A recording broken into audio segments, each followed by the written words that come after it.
नमस्कार दोस्तों, आप देख रहे हैं लेट्स नर्चर आवर माइंड्स। मैं हूं Satwanti Singh, health and wellness coach and Ayurvedic lifestyle coach. आज मैं आपके साथ बात करने वाली हूं कि 40 की उम्र के बाद हम ऐसा क्या करें कि हमारा तेजी से बढ़ता हुआ जो एजिंग प्रोसेस है वो स्लो हो जाए। आप सब जानते हैं कि 40 के बाद जल्दी से एजिंग साइन दिखने शुरू हो जाते हैं, बाल सफेद होने शुरू हो जाते हैं, स्किन की इलास्टिसिटी कम हो जाती है, जोड़ों में घुटनों में डिस्कम्फर्ट रहना शुरू हो जाता है। तो ये प्रॉब्लम्स जल्दी से शुरू ना हो उसके लिए क्या करें? उसके लिए किसी भी एक दिन में हम चुटकी बजा के कुछ भी नहीं कर सकते।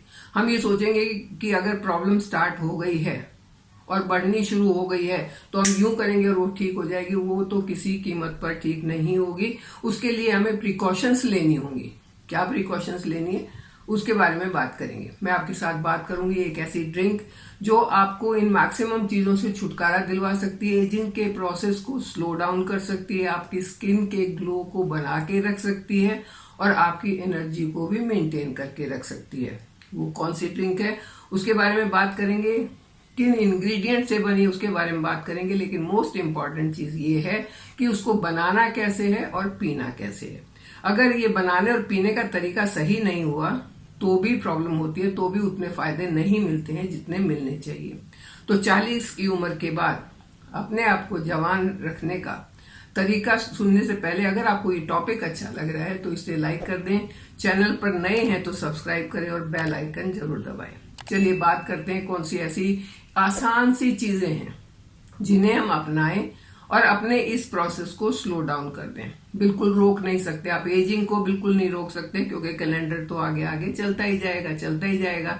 लेकिन हाँ, जो साइन दिखने हैं उनको स्लो कर सकते। 40 की उम्र के बाद कॉग्निटिव फंक्शंस भी थोड़े स्लो हो जाते हैं। जो काम आप 40 की उम्र तक या 30 की उम्र तक कर सकते थे, दौड़ने भागने का, कूदने का, कलाबाजियां खाने का, जो भी कर सकते थे, यहाँ आके वो स्लो डाउन हो जाता है। और कई बार तो हम कोशिश करते हैं करने की लेकिन कर नहीं पाते और नुकसान भी हो जाता है। चीजों का तो ध्यान रखना पड़ेगा कि हाँ बिल्कुल हम बड़े तो हो रहे हैं और उस टाइम पर हमें अपनी पर्सनल केयर करने पर बहुत ज्यादा ध्यान देना होगा। बिल्कुल फैमिली की केयर भी करनी चाहिए, बच्चों की भी करनी चाहिए, परिवार की भी करनी चाहिए, लेकिन पर्सनल केयर पर ध्यान देना जरूरी है क्योंकि आप पर्सनली अगर फिट नहीं रहेंगे तो बाकी सब चीजों को कैसे देखेंगे। ये वीडियो बहुत काम का होने वाला है, लेकिन आपसे रिक्वेस्ट है कि इसको स्किप कर करके नहीं देखें क्योंकि पीछे अभी मैंने कुछ एक वीडियो ऐसे घुटनों के दर्द के या कमर दर्द के या किसी और प्रॉब्लम के लिए अगर मैंने डाले हैं तो बाद में एक एक चीज को पूछते हैं कि ये किस टाइम कितना कैसे लेना है, जबकि वो सारी चीजें वीडियो में होती हैं। तो अगर आप स्किप करके देखोगे तो आप चीजें स्किप कर दोगे और फिर आप सवाल पूछोगे, कई बार उनका जवाब देना मुश्किल होता है क्योंकि इतने सारे सवाल आते हैं। तो प्लीज आप वीडियो को स्किप करके ना देखें। दूसरी चीज, कुछ लोग ये कहते हैं कि आप वीडियो लंबा कर देते हो। मैं कोशिश करती हूँ वीडियो को छोटा करने की, लेकिन मुझे लगता है जो भी चीज मैं आपको बता रही हूँ अगर उसकी रीजनिंग सही नहीं है, आपको समझ में नहीं आई, तो उसको बताने का कोई फायदा नहीं होगा। तो इसलिए वीडियो शायद थोड़ा लंबा हो जाता है। और एक और रिक्वेस्ट है आप लोगों से, प्लीज कमेंट करते टाइम ऐसा कमेंट मत करें जो अच्छा ना लगे। मुझे एक कमेंट आया कि बुढ़िया तू बकबक बहुत करती है, बुरा लगा। और मुझे बुरा इसलिए लगा कि जिसने भी लिखा उसके संस्कार कैसे हैं, हम कैसे समाज में रह रहे हैं। तो प्लीज ऐसी गलती ना करें। बुढ़िया मैं हो गई हूं लेकिन आपको भी होना है, बड़ा आपको भी होना है। तो चलिए वो फालतू बातों में नहीं जाते हैं, आपके साथ बात करती हूँ कि कौन सी रेसिपी है, कौन से इंग्रेडिएंट्स है और उन इंग्रेडिएंट्स से हमें फायदा क्या होने वाला है। तो सबसे पहला इंग्रेडिएंट इसमें हमने लेना है ग्रीन टी, क्योंकि ग्रीन टी जो है वो, और ये बेस इंग्रेडिएंट है जिसको मुख्य इंग्रेडिएंट कहते हैं, वो है ये ग्रीन टी। एंटीऑक्सीडेंट होती है, इसमें कैटाचिन होता है और ईसीजीसी होता है।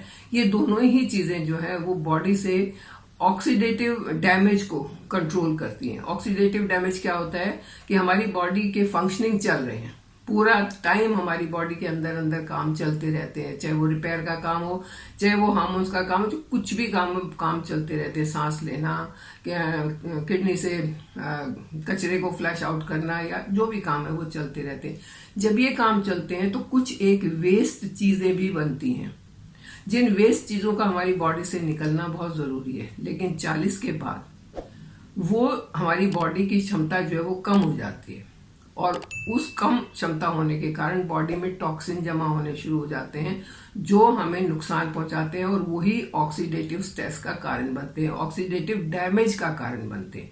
तो ये डैमेज को कंट्रोल करने में ग्रीन टी हमारी बहुत मदद कर सकती है। हाँ, इसको बनाना और पीना दोनों ही इंपॉर्टेंट है, वो दोनों मैं आपको लास्ट में बताऊंगी। ग्रीन टी की एंटी एजिंग प्रॉपर्टीज होती हैं जो स्किन में एजिंग साइंस को जल्दी नहीं दिखने देती। वो स्किन के डीएनए को प्रोटेक्ट करके और इम्प्रूव करके रखती है।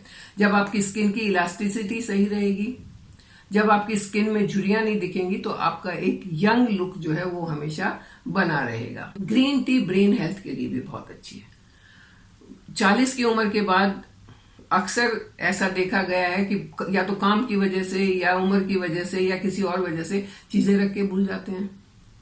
थोड़ी थोड़ी गुस्से वाली टेंडेंसी हो जाती है, चिड़चिड़ापन रहना शुरू हो जाता है, ब्रेन में फॉगिंग रहती है, ये करें क्या करें, और कई बार चीख चिल्ला के आप भी बोलते हो क्या क्या करूं मैं। तो ये जो स्थिति आ जाती है ये ब्रेन के ऊपर ओवरबर्डन होने से आती है। जब ग्रीन टी पीते हैं तो ब्रेन को रिलैक्स करती है, ब्रेन को शार्प करती है और इन सब चीजों से भी हमें बचाती है। ग्रीन टी हमारे माइंड को शार्प करने के साथ साथ रिफ्रेश रखती है। फ्रेश माइंड से फ्रेश काम करेंगे तो सारे काम अच्छे होंगे।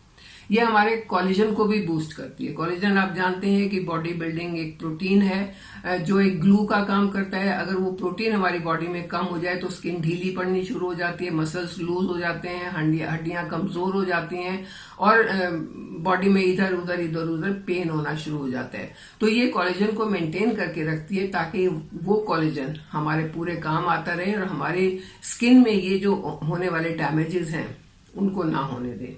अगर कोलेजन कम हो गया तो हड्डियों का दर्द ज्यादा होता है, घुटनों का दर्द ज्यादा होता है, स्किन में रिंकल्स ज्यादा आते हैं, बाल जल्दी सफेद हो जाते हैं, नाखूनों में प्रॉब्लम हो जाती है, क्रैक्स हो जाते हैं या लेयरिंग शुरू हो जाती है, कुछ ना कुछ होता रहता है। तो हमारा कोलेजन भी सही रहना चाहिए और उसमें ग्रीन टी हमारी मदद करती है, स्किन को रफ नहीं होने देती।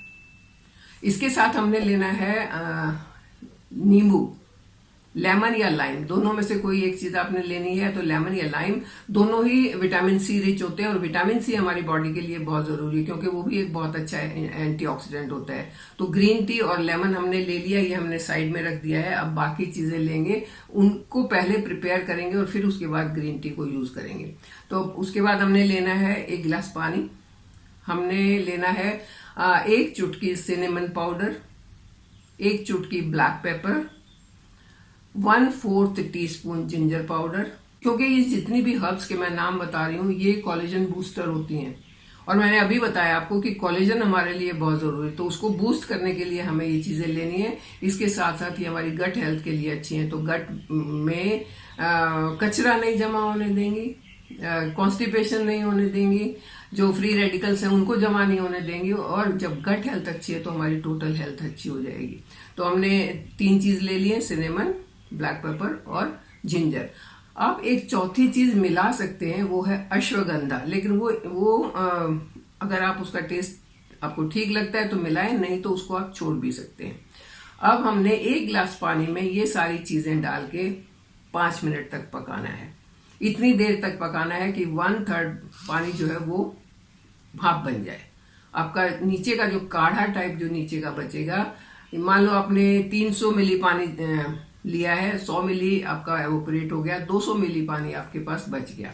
इस पानी को आप ढक के रख दें 5 मिनट के लिए। 5 मिनट ढका रखा रहेगा। अब 1 कप में ग्रीन टी का पाउच रखें, या तो ग्रीन टी लीफ वाली है तो वो रखें, और उसके बाद उसमें ये पानी डाल दें। अगर उबलता हुआ डाला तो ग्रीन टी के इफेक्ट्स जो हैं वो फायदा करने वाले इफेक्ट्स कम हो जाएंगे। तो अब हमने ग्रीन टी का पाउच उसमें रख दिया कप में, ऊपर से ये छान के पानी डाल दिया और ऊपर से उसमें नींबू निचोड़ दिया। अब इसको मिला लिया हमने, और मिलाने के बाद जब तक हमने ये सारे काम किए हैं तो हमारा पानी काफी नॉर्मल सा हो गया है, मतलब बहुत गर्म नहीं रह गया, पीने लायक हो गया। अब इसको हमने बैठ के पीना है, आराम से, गट गट करके नहीं पीना है, आराम से पीना है। पिया, थोड़ा अपना न्यूज़पेपर देखा, थोड़ा कोई और काम किया, फिर पिया, मतलब धीरे धीरे करके टाइम लगा के इसको पीना है। जब आप ऐसे करके पिएंगे तो ये आपको सिर्फ यंग ही नहीं रखेगा, आपकी बॉडी से बहुत सारी बीमारियों को भी दूर कर देगा। ऐसी बीमारियां जिनका आपको अभी पता नहीं है लेकिन कभी भी हो सकती है, जैसे कॉन्स्टिपेशन हो सकता है, जैसे किडनी में आपका फिल्ट्रेशन सही नहीं होता है, जैसे लीवर का प्रॉब्लम हो सकता है, कुछ भी हो सकता है। तो ऐसी संभावनाओं से भी आपको बचाएगा। छोटी सी चीज है, चाय बनानी है और पीनी है। अब स्पेशल टिप ये है कि एक तो उबलता हुआ पानी ग्रीन टी में नहीं डालना, और नंबर 2, इसको आपने सिर्फ 2 कप पीना है। 1 कप सुबह, 1 कप दोपहर को। सुबह आपकी मर्जी है, आप खाली पेट पीना चाहें बहुत अच्छी बात है, पी सकते हैं, नहीं तो अपने ब्रेकफास्ट के आधा घंटा बाद और लंच के आधा घंटा बाद 2 बार ये पी सकते हैं। इससे ज्यादा नहीं पीनी चाहिए। ग्रीन टी भी, इसमें कितने भी एंटीऑक्सीडेंट है, कितना भी कुछ है, लेकिन ग्रीन टी भी ज्यादा पीने से नुकसान करती है। तो आपने 2 कप पीनी है, इस तरीके से बना के पीनी है, और ऐसे पीने के बाद अपने आप में एक एनर्जी महसूस करनी है, क्योंकि आप जैसा सोचेंगे वैसा आप बन जाएंगे। जब आप एनर्जी महसूस करेंगे तो आपको लगेगा कि हाँ, मैं यंग हूं, मेरे अंदर पूरी एनर्जी है, मैं अपने काम बहुत अच्छे से, शार्प माइंड से, फ्रेश माइंड से कर सकती हूँ या कर सकता हूँ। तो आप देखेंगे कि आपकी फुर्ती, आपकी चुस्ती एकदम से बढ़ जाएगी, एजिंग आपसे दूर हो जाएगी। और एजिंग को दूर रखते हुए आप मेरे साथ बने रहिए। चैनल को सब्सक्राइब कीजिए। Thank you.